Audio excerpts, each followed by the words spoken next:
Hi, Angelo Lewis from the Sacred Inclusion Network, and I'm here with Paula Maher Martin, who's going to be leading an exploration for us on the subject of exploring femininity, spiritual maternity. And Paula, I wonder if you could start by giving me sort of an overview as to what people might expect if they participate in your exploration. hmm Thanks for having me, Angelo. The first thing we're gonna do is consider what feminine spirituality is. And to explore this, we're gonna use the ideas of a 20th century philosopher, Edith Stein. Um, and the first thing I hope this does is recognize the value of attributes that we regard as stereotypically feminine and how we might tap into those in our own spiritual journeys.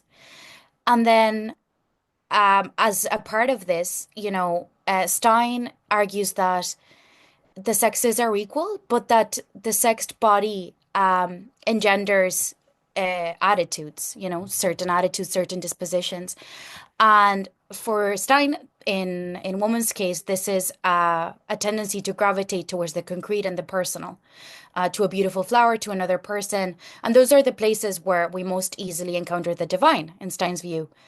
So this manifests then into an existential task, into kind of acting as spiritual mothers for women, in Stein's view again. So spiritual maternity is this disposition to care, to nurture other life that transcends physical maternity.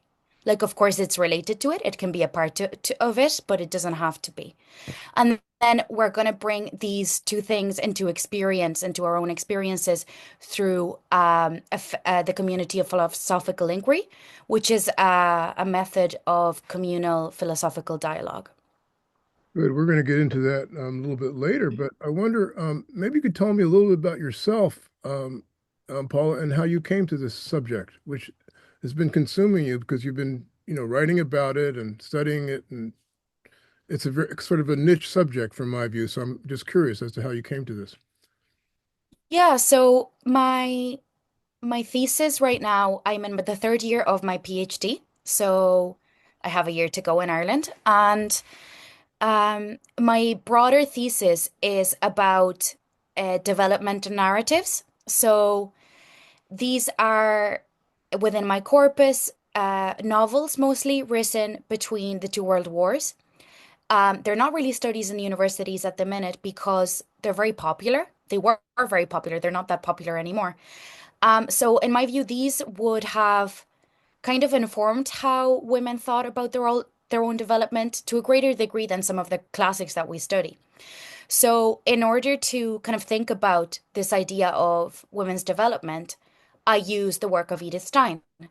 And I first came across Edith in school, actually. It was like this kind of hagiography, like a story of her life as a saint, because she is a canonized saint of the Catholic Church. And her saintliness kind of put me off a little bit. But then I encountered her again in a book club we did during COVID with my housemate and some of our American friends. So we all Zoomed together. And I read her Essays on Woman, which is the book I'm working on most, which is kind of a compilation of a series of lectures she delivered on women's education in the 1930s. And what really drew me to Stein was she talks about the human being as having kind of three dimensions. So on the one hand, as human beings, we're human persons who are, called to encounter the divine and to be united with the divine and to develop to our fullest potential. And then we're also, women or men. We have this calling to spiritual maternity or spiritual paternity. But then we're individuals and we have particular talents and abilities and we have particular problems and needs. And to a degree, that kind of trumps the femininity or masculinity. So it was just very freeing that I didn't have to be this cookie cutter, shape of woman, that I could be just myself and unfolding, my particular talents and gifts and improving, my defects, my shortcomings, uniting myself with the divine. That's how I could develop as a woman because of course it's a very existential topic for me. So yeah. So, you know, um, sometimes I think about this age that we're living in as a sort of like the age of women, in that women have more visibility. There's in the United States, and I guess in Europe also, there's this Me Too thing that happened. And Mhm, I'm just wondering how the climate was different in the 30s when Stein was coming up for women mhm, and in her mhm, life. mhm. So, in some ways, it wasn't that different, in the sense that Stein critiques her contemporary feminist movement because she believes they focused on emancipation only, which by which she meant just kind of freeing people, freeing women from constraints. And she believed this kind of made women masculine to a certain degree. So she seems to suggest that we have made the what we consider the stereotypically masculine into the archetypically human.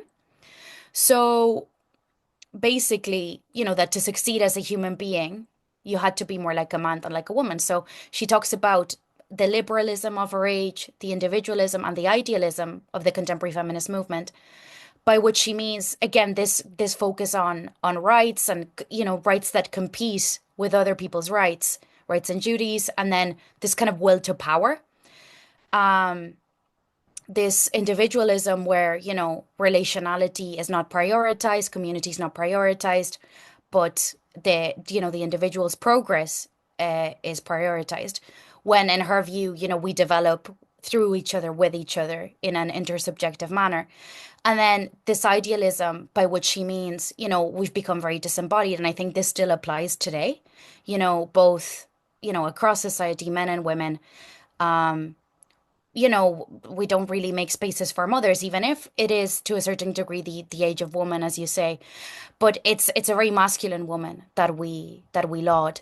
And I think that's a problem. In her age, like there was still equality to be conquered. Like she entered a very kind of traditionally masculine space of the university to pursue doctoral studies. A very male-dominated field at the time, which was philosophy. It still is to a degree. Was. And she was excluded from pursuing the university teaching, even though she passed her thesis with the highest grade, largely because she was a woman. And when she applied again years later. The fact that she was Jewish also, led to her rejection. But, she campaigned for women's rights, for women's education. But she ended up as an assistant to Husserl, who was kind of her teacher, a very famous phenomenologist, which is kind of unjust because she had all these talents that she couldn't develop at the time, because even though she critiques this emancipatory ideal, there were still freedoms and rights that women needed to acquire, spaces where women were still excluded from. So it is unjust, but Stein seems to, well, she often seems to kind of celebrate these kind of subservient subordinate roles. Like the assistant, the mother to a degree, the people who allow other people to develop. So there's this ideal of, feminine humility, a capacity for sacrifice, which I don't think is very fashionable, but which I think is beautiful. The ability to say no to ourselves, to say yes to the needs of others. Which again, I don't think is a feminine ideal necessarily, but a human one. Um, Yeah, so she suffered, in a sense, in the masculine world of, mhm, career and all that sort of stuff. As you say, she was denied a teaching position, and mhm, some people might have, um, well, I mean, today I don't know what they would have done back then, but some people might have been just very angry about that whole thing. But she kind of turned around. It seems from what you're saying, her perspective about it says, okay, well, I didn't get this, but this is a useful function that I'm serving, and it's not bad. mhm, That mhm. be a fair characterization? Yeah, I think so. Like she tried to make the best and to continue campaigning, because immediately after that first rejection, she went into teacher college, where she, taught. She did some school teaching, and she really advocated for first teaching women to so that they could fulfill their full potential as human beings, But then also just in general for the rights of women and, equality in all spheres. She has this beautiful kind of quote. It's kind of a paraphrase more than a quote, but she says that the world needs not what women have, but what women are, and Mm. that her gifts can work in every place. Um, so yeah. Yeah, that's a beautiful quote. Yeah. So I guess I'm also wondering, well, I mean, this is like 2025. So this a lot her life was in the 1930s. So what do you think that the relevance of her work, her thoughts about spiritual maternity, what is the relevance for today? I'm thinking about it on a multi-level sense. One in terms of feminism, which you alluded to before, in terms of humanity in general, and Mhm. maybe also in terms of how society, particularly the Catholic Church, views women. Mhm. That's a big question, I know, but Yeah, it's a very big question.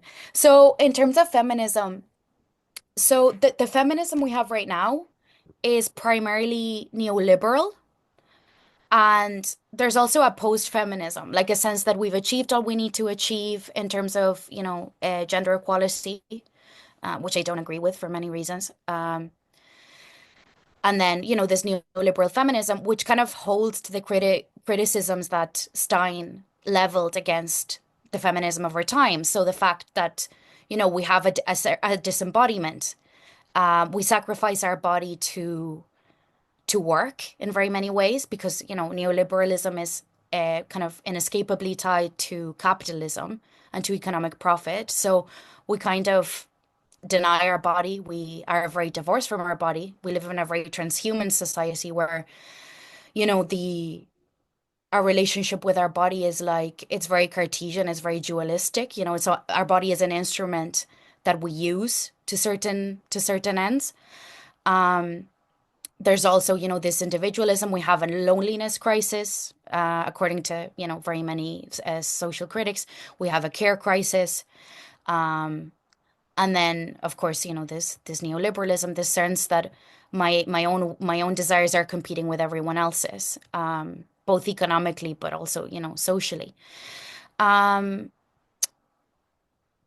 and in terms of what Stein can say to that is that, she believes that we develop together, we develop in tandem. We need each other to become our best selves. So, not only, individual people need each other, but also, men and women need each other because, we've talked about the age of women.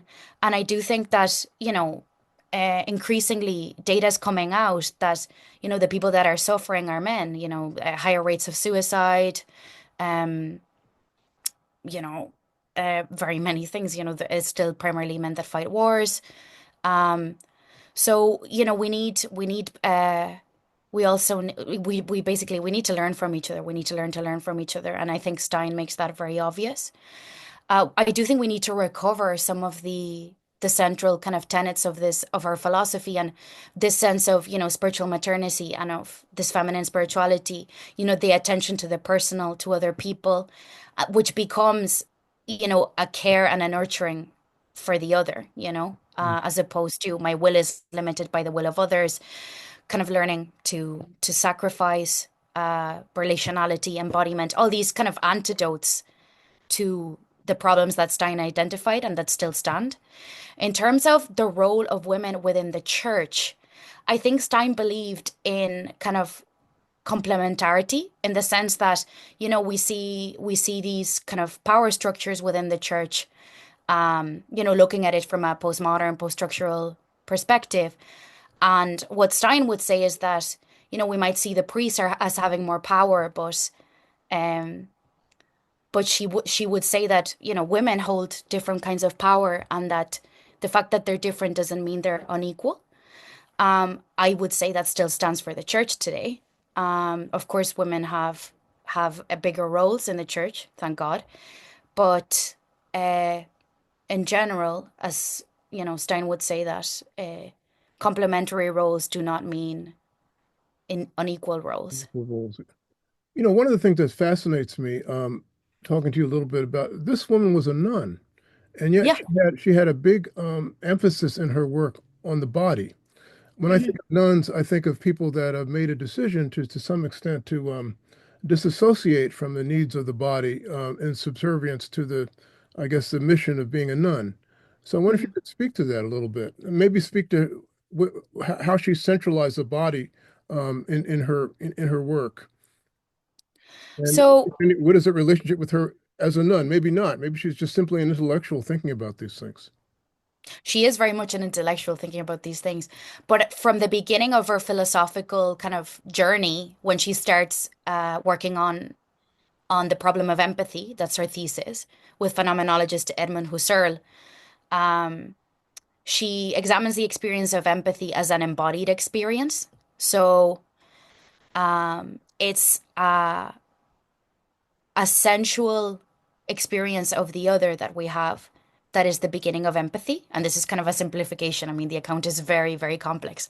But, it is through the body that we first get to know another person.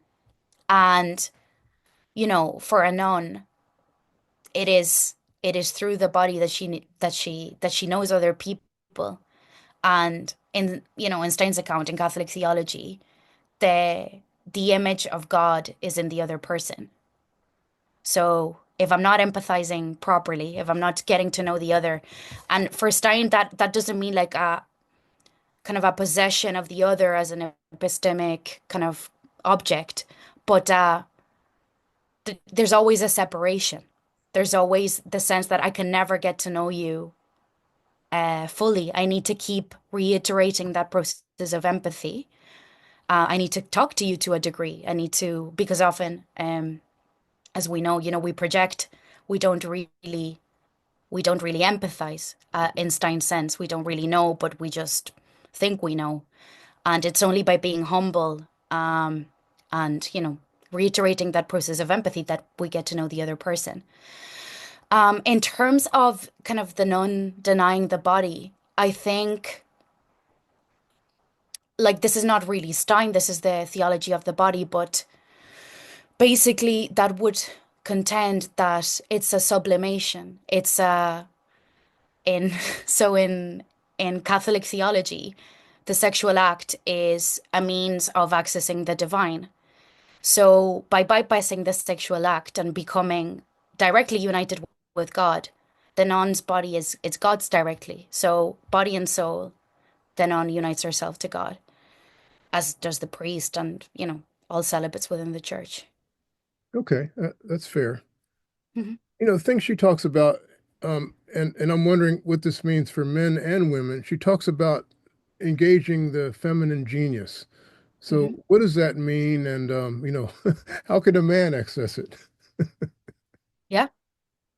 So there's some of the things we have talked about so far. So um, Stein talks about the feminine genius, almost like a list of things that the ideal the ideal feminine soul has.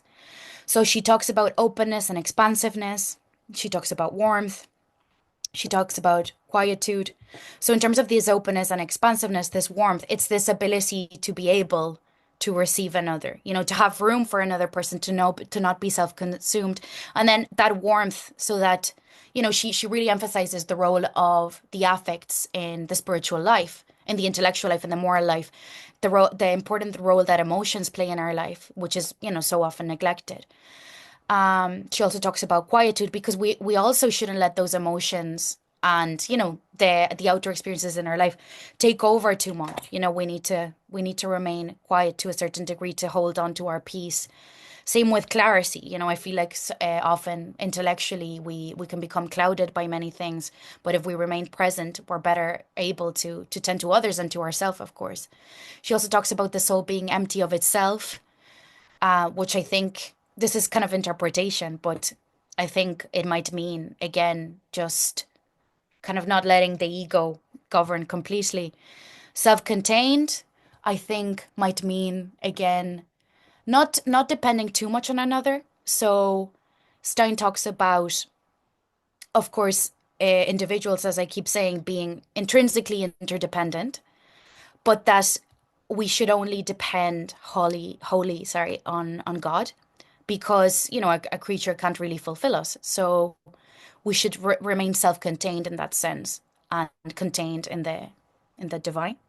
And then mistress of itself and body, so that the soul is not again kind of being blown about by whims, by desires, but it's mistress of itself, so that it's better at the disposal of other people, but also of its own development, of that individual vocation. So I think, I give you this list. These kind of virtues, these attributes are human. They're not really feminine. That's what I was thinking. So These are these yeah, are these are things that all humans can aspire to. exactly. So that's something that Stein emphasizes, that feminine and masculine virtues are intrinsically human virtues. And as such, we all need them to develop. And I know this is kind of a secondary aspect of what she thought about, but she must have given some thought as to, obviously she talked about the female genius. She must have thought about the male genius and the male's part in all this. Hmm.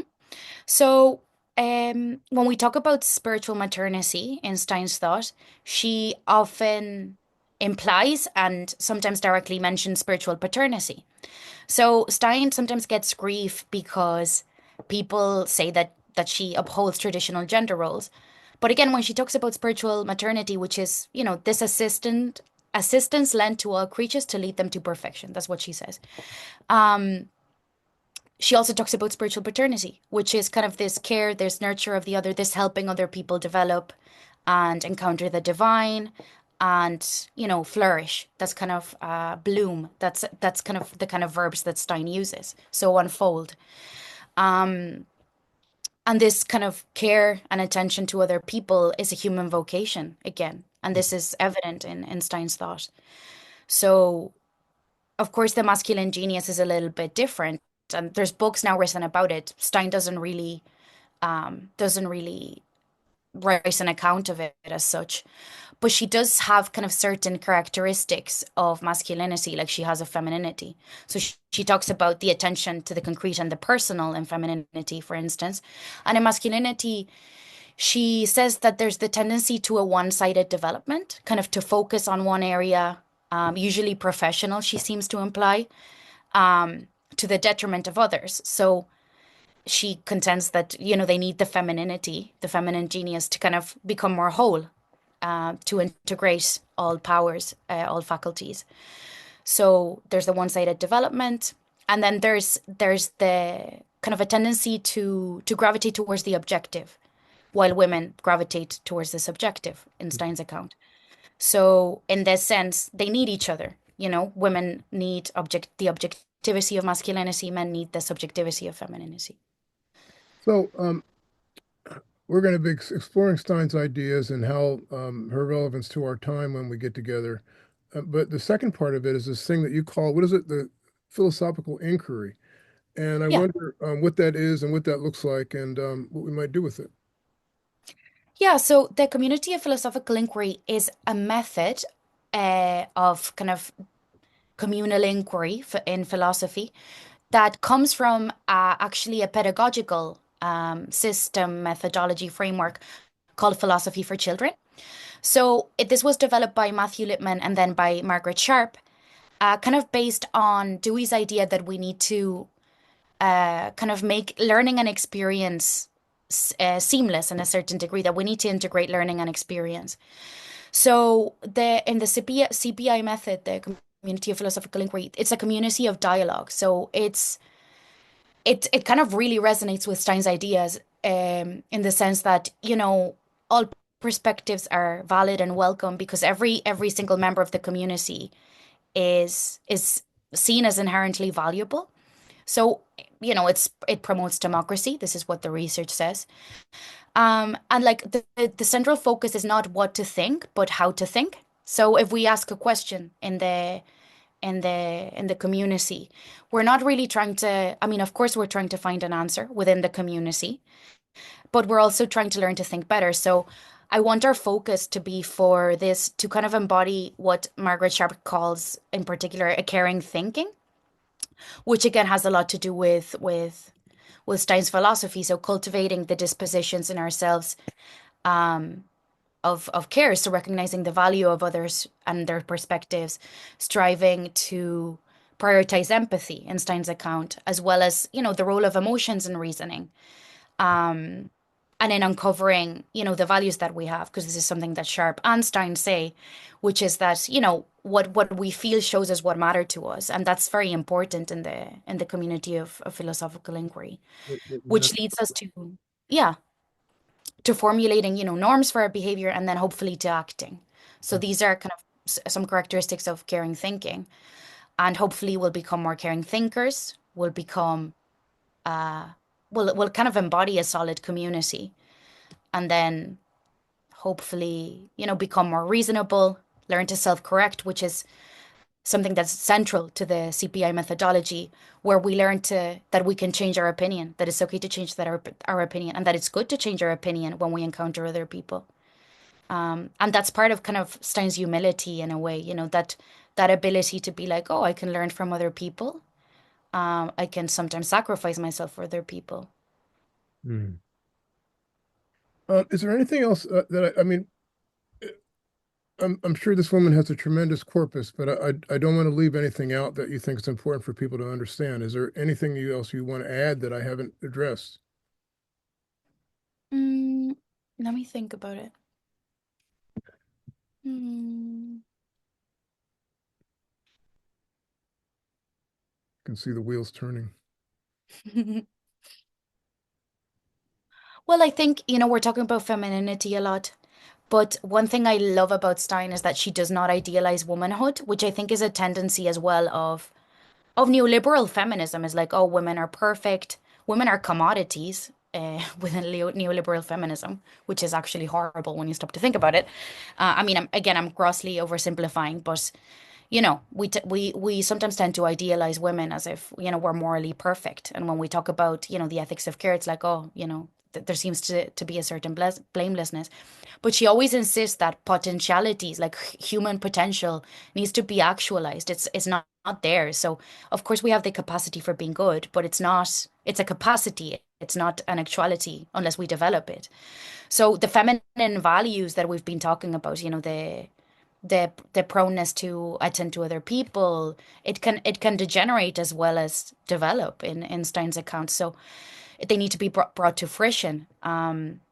So like she talks about history being actually a history of mutual domination between the sexes. So when we think about patriarchy, we might think about a tyrant, or like a dad dominating his children and his wife. But like Stein offers feminine counterparts. So she talks about the seductress. She talks about the overbearing mother, which is everywhere in literature. So I like that Stein recognizes that humans can be evil, regardless of their gender. I Mhm. guess that, yeah. Yeah. So I know this is a big question, and but if you had a magic wand, we're going to be tackling this subject. What do you hope people to come out of our hour and a half together? So I would love us all to become more caring of other people, also of ourselves, because there's that individual vocation that we also need to cultivate.